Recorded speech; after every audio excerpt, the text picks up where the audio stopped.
Good evening, YouTube. I wanted to do a quick video, kind of spontaneous here, talking about kind of like how I approach fitting a gun to my hand and what that means to me. I hear the phrase a lot. It's got to feel right in your hand. It's got to feel good in your hand. How does it feel in your hand? Kind of things all based off of that. And having worked a gun counter for a while, it's probably one of the most common phrases I heard. So let's dive into how I view that and kind of what matters to me when fitting a gun. So I think it's a little more basic than it really people like it to be.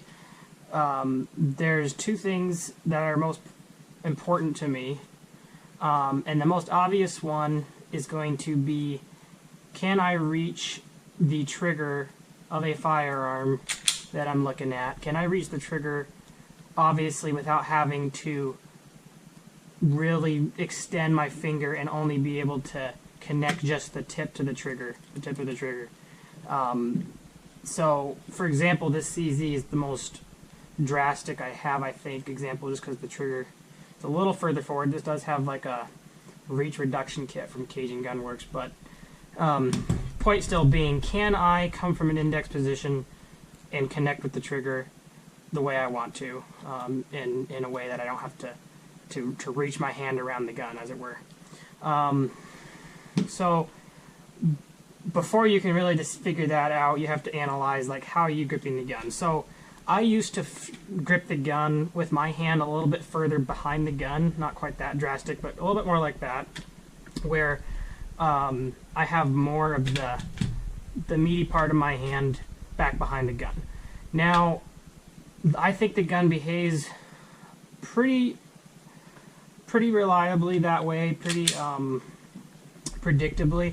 However, you do end up having to, since the gun is in line with your arm, you end up having to extend the gun to the right, or flex the wrist, so that you can have the gun in line with your eye, the optic in line with your eye. Now, there's multiple schools of thought on this.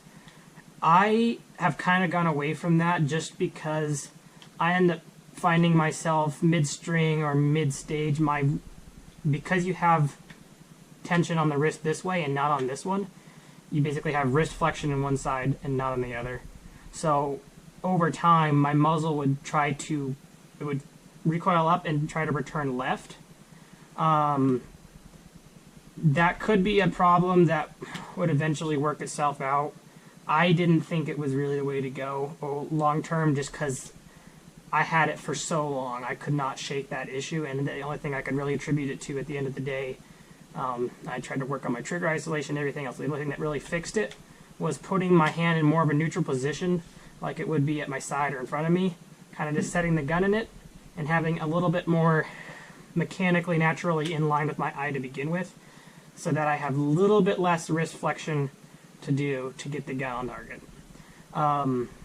So anyhow, that being said, I don't think it's a deal breaker. If you grip the gun like this, if you grip the gun like this, obviously one might dictate the way you can reach the trigger. If I grip the CZ all the way behind, it's a lot harder for me to get a good connection on the trigger face. I kind of have to feel like I'm reaching for it, really grab it.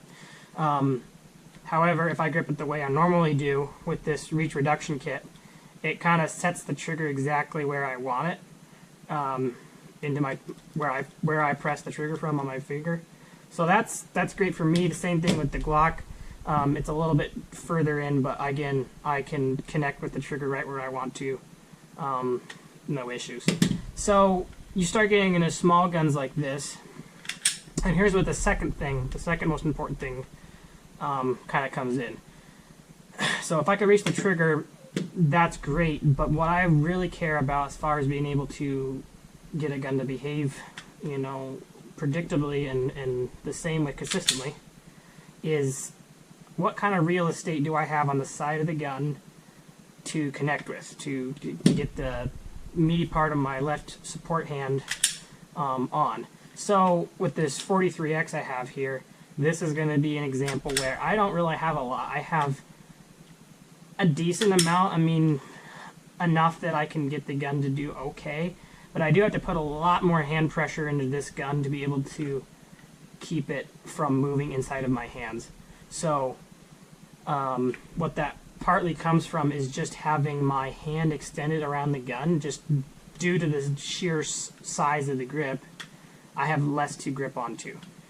When you take something like this CZ, it has palm swells here, so it already fills up a decent part of my hand, and now I have all of this real estate to connect with. Same on this Glock with this backstrap on here. I have a lot more real estate to connect with than I do this 43X. So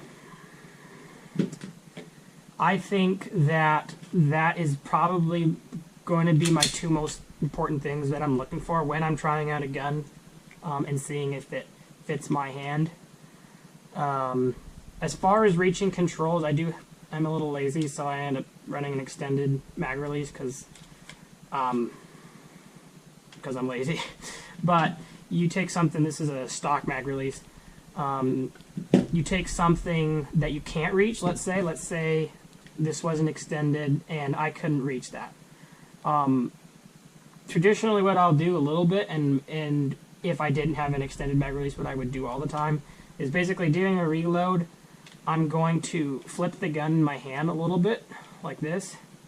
Basically just going to kind of toss it. It's kind of hard to show on camera here. But I'm going to basically just toss it in my hand so that I can set my thumb up in a position to hit that mag release. My left hand's already going down for another mag, obviously. The only job this hand has to really do is get the mag out of the gun and get ready to accept the new mag. So as far as reaching those, I don't think it's a deal breaker. It's nice. It's nice to have. Same with the slide release, but I frankly don't think that it is as huge of an issue. Like, look at this slide release on this CZ. I can't, without breaking my grip, I can't reach that. Honestly, doesn't really inhibit me on a slide lock reload too much, because if I go to do a reload, I drop the gun in my hand, hit this mag release in a position I can get my thumb to. I'm already in position to basically come up here, be waiting on that mag release, or the slide release, sorry, so that when that new mag seats in, boom, that drops, the gun's basically going to toss inside my hand again, and I'm back out to my normal shooting grip. So, nice preferences to have, be able to reach those, but again, what I'm really concerned with is, what am I getting here? And can I reach the trigger fine? I don't think it has to be more complex than that as far as fitting into your gun hand. Now I'll talk about preferences here. Again, not deal breakers. The Glocks have a lot more of like a kind of rectangular kind of grip where it's flat on the sides, kind of rounded on the corners, and flat in the front and back. Something like this CZ is kind of a little bit more oval, to where, especially with these aftermarket palm swells, you get a little bit more, I guess, of a bump filling in your hand. So that's nice. I like that. I don't find, however, that it really makes or breaks me with something like a Glock. Now, I do have this silicon carbide on here, and that's mostly just because you can kind of see it on this, my old 43X here. This Glock texture from the factory, in my opinion, the stippling, whatever you want to call it, it's not really, it leaves a lot to be desired. So I usually end up running like a Talon granulate grip, a silicon carbide kit like this, something that allows me to kind of lock in on the side of the gun. These lock grips right here are extremely abrasive from lock grips, to where a lot of reps and you end up starting getting either calluses or chewed up a lot. So that's something that for me, like say a $20 Talon grip, like I'm not going to make or break a decision on a Glock just because if that's the only thing that I'm missing, the grip texture, like I could fix that for 20 bucks with a Talon grip. Like, it's not a big issue. I think that it's really easy to get caught in the weeds on on how does it feel in your hands. You know, do you like the feeling it gives you when it's in your hands? And I think people need to kind of be a little more objective than that. I have yet to really hear someone articulate what feeling good in their hands means to them. And so I'm less interested in that than I am, okay, back end of the purchase, what kind of holsters can I find, lights and holsters and gun, optics plates, triggers, whatever you want to do to your gun. Like, how easy is it going to be to do that? You say you take something like this Glock, I can find almost anything I want for it without much issue. I can put a X300 on there, you know, put an optic on there, and not even struggle to find a holster for it.